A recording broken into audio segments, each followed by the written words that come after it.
Join me in welcoming Lynn Sanders. Hey, Lynn, how you doing today?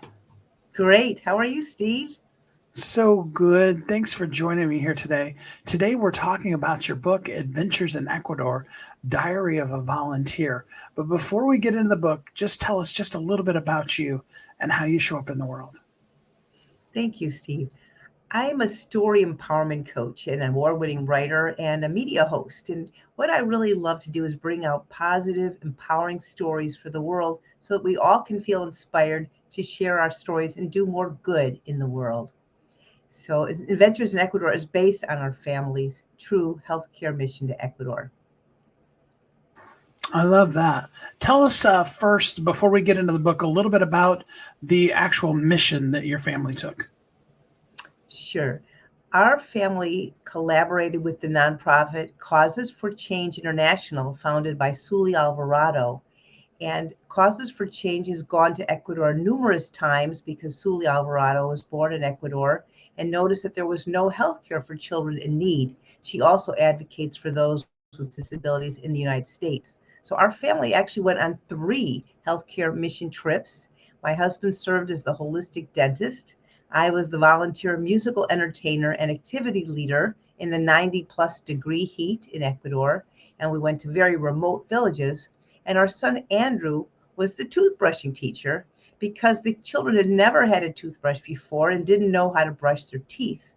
So we together worked as a unit and joined other volunteers both from the United States and Ecuador to help children in need. And each trip, there were hundreds of children. Each time we went to different remote places, I think we probably served at least 1,000 people or more in total each time, helping kids be able to get proper health care, be entertained while they waited for their first ever dental extraction or session with my husband, and had the chance to learn how to brush their teeth. And then, as a bonus, we had gathered toy donations, 1,800 beanie babies.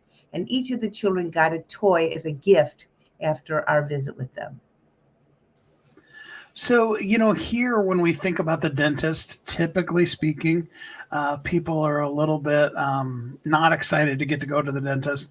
What was the impact for them? I mean, were they, because they had never had any experience with that, were they kind of excited for it to happen, or was there some trepidation, or what was it like for Uh, them for their first dental visit? well, imagine if you've never even seen a shot before.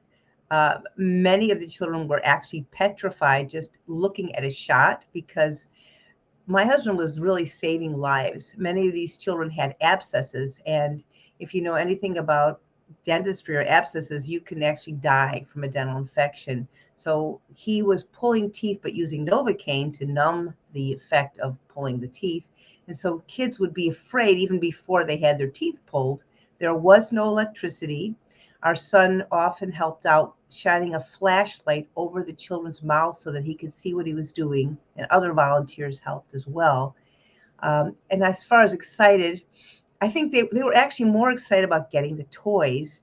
And Sully Alvarado told me because they had no toys that one boy went up to her and said, "Could you please have my teeth pulled so I could get a toy?" Could you imagine that? So, so everyone did get toys, and not everyone had their teeth pulled, but they were all checked to make sure that their teeth were safe, and they learned how to brush their teeth so they could care for them. It was really an amazing, memorable experience for all of us. So let's talk a little bit about teeth brushing. I mean, a toothbrush lasts for a certain amount of time, and some people use them too long. I'm never totally sure what too long is, but the dentists always tell us, um, and toothpaste and things like that. Are there some things that you put in place so that they could get replacement toothbrushes and new toothpaste, or how did that work? Um, you know, there was such a great need for everything there. I mean, we brought over supplies like Tylenol, any kind of band-aids, just regular everyday self-care items. They didn't have an extra supply of toothbrushes. One man who had, I guess, seen Suli years ago had saved his toothbrush from something like 4 or 5 years ago.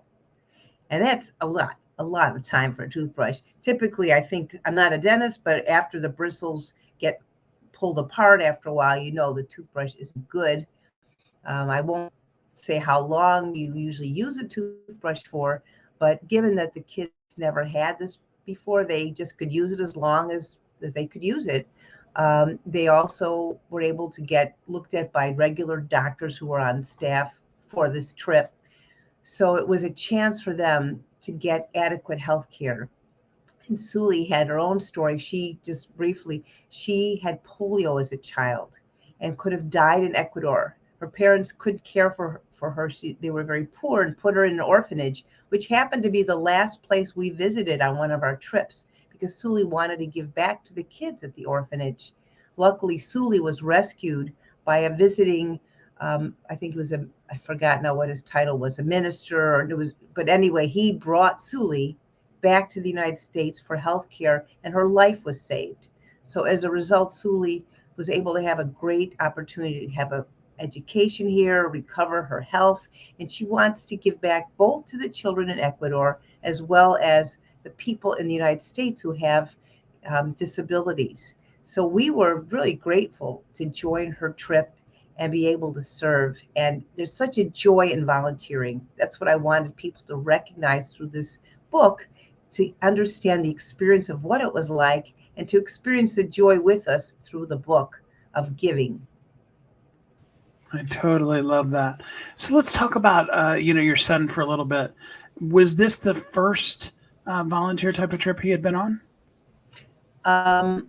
He's done a lot of different trips, and we went, as I said, 3 times. But my husband had served in a program called Amigos International. So Andrew did the same thing, where you are given a volunteer responsibility in a country that speaks Spanish. And Andrew served on Amigos. I don't remember whether that was before this trip or after. And he built a water tank. They told him what to do, and he lived with a family. So he has done other volunteer work in our community. He's one of the most compassionate people I know. I mean, when he was a little kid and I was teaching him to ride a bike, I'll never forget this. The bike fell and Andrew stopped and said, "Mom, watch out." And I said, "What? What?" He said, "There's an ant. Don't step on the ant." If there's a dog that's loose in the neighborhood, he will go and find the owner for the dog. Something happens to somebody, he's always there. So I think the message that stands out to me is a poem that my mother used to have in the kitchen, which was, "Children learn what they live." So if they learn to live with compassion, and if they do volunteer experiences, that actually can transform their life. I believe it does, so that their whole life they live with that streak of kindness and caring, giving. And Andrew's that type of person. So you talk about it being 90-degree heat. And when it's cold, we're always like, I wish it was warmer. And then when it's that hot, you're like, I wish it was colder.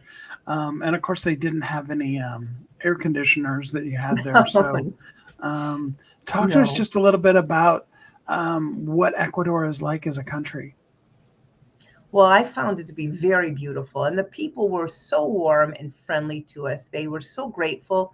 One woman who was waiting for healthcare at one of the sites said, "Why are you here?" She couldn't believe that someone would actually come out on their own volition without pay to help others. Ecuador is a beautiful country. There's areas that are in the mountains that are cold, and then areas that are valley that are hot. Where we went was where no visitors typically ever go. So the natives would stare at us. They'd never seen visitors. We went into very remote places. In one case, we went on a bus every time. In one case, we went on a boat to an island, and that was really interesting to go there and just work with all different people of all ages. In addition to children, there were a lot of adults who also wanted to get help, and we treated them too after the children. But I thought it was a beautiful country. I love that. So, and you went 3 times. What was it like? I always think about, some of the mission trips I've been on. What was it like going back? You went to the same village, right? No, so in my Oh, mind, my husband has a better memory than me, but all those 3 different trips kind of blended together. It's hard for me to remember one from the other, but we never went to the same place. We were always going to remote places, and usually we had a day or two off, or even we could take off more time after the trip so that our family could make a little vacation out of it. We went to Quito and experienced the beauty of the I believe that's the capital. We went to one area, in Ecuador is the dividing line of the equator. And we had a little tour where a man took a stone and put it in a bucket of water on one side of this line that someone drew on the ground. The water ripples would go clockwise, and on the other side of the line, it would go counterclockwise. Um, so as far as the three trips, each time we were remote places, we usually got a day or two off for a little mini vacation. One time we went to a beautiful waterfall, and we went swimming another time in water. So I really loved it all. The hardest thing for me, and maybe it's just because it's just me, is when we went to the remote places, there were not toilets and regular bathrooms, and they had outhouses. And one time I just couldn't deal with going to an outhouse. I was holding it the whole time, and someone finally found a woman who had a bathroom in her home because just wasn't used to having to rough it like that. So that was tricky. I love though playing with the kids. They were all so grateful, and I got a borrowed guitar to use. So I would play the guitar. Piano is my main instrument, but I can play guitar, and I'm able to speak some basic Spanish. So we did head, shoulders, knees, and toes in Spanish, and had them copy me with games where you follow someone like I can't remember now. Hokey Pokey. So they can see what I'm doing and copy me. And then we had some coloring. We threw a ball around. They just don't have that much. So any little thing means a great deal. So the book is a diary of a volunteer. Adventures in Ecuador is the name of the book, um, but you have a purpose behind it. I mean, you are doing things to continue the mission of what you were doing down there. Talk to us a little bit about the mission and what the proceeds of the book are going to, and that kind of stuff. Okay. So my mission in bringing this book out into the world is to build self-esteem, kindness, compassion, unity, and philanthropy among our youth. And I think never before has it been more important for people to build kindness into their life. Everywhere around us, we find negative news, and it just seems to have escalated over time. I know that negative news, negative energy creates negative effects physically, mentally, emotionally. We've seen high suicide rates and major concerns over mental health. So, in my way, even if it's just one book or two books or three books, I know that each of us can have positive stories brought out, and I'm hoping that this story will encourage others to share positive stories in any capacity, whether it's a book or a video post or an audio post, or even just being kind to their own family. People are not so nice to each other anymore. So that's the higher purpose of this story, Adventures in Ecuador, Diary of a Volunteer, to imagine what it would be like if you could just spread some kindness into the world. And I want to be able to also give back a portion of proceeds to the nonprofit Causes for Change, which has really been working tirelessly to help others in need.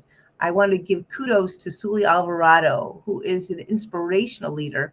She leads people from her wheelchair. Even though she dealt with polio as a child and overcame that, she still works from a wheelchair. But she shows others that it doesn't matter how we have to deal with any physical disability. We can live to our highest potential through our own decision to make a difference. And I so admire that.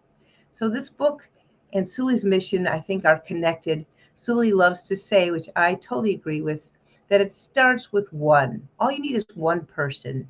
And so my hope is that whoever's listening knows that together we can each make a difference, and we get to choose what kind of difference we want to make. I That's love my that. Oh, I love Thank that so you. much. I want to add Um, something too to this book. yeah. So you might not realize that I fictionalized the diary. Andrew didn't keep a diary. He was with us on all our trips. I kept a journal, and I wrote this book several times in my mind, but I thought it would be wonderful if it was written from a perspective of a diary, like Diary of a Wimpy Kid is written from a kid perspective. However, I did have Andrew help me after I wrote the book, and he edited it, and he actually wrote the last 3 pages that are so beautiful. So even though it's a fictionalized diary, the events in the book are true, and Andrew also was involved in helping write this book, which captures the experience of being a volunteer. And I also put some bonus content at the back. I love that. And you can get the ebook today for free. It's up in the description or down in the comments, either way. And we really hope that you will get and really enjoy Adventures in Ecuador, Diary of a Volunteer by Lynn Sanders. Lynn, thanks so much for the book, for all this cool stuff you do, and for being with us here on the show today. Thank you, Steve. I really appreciate it. And thanks to everyone listening.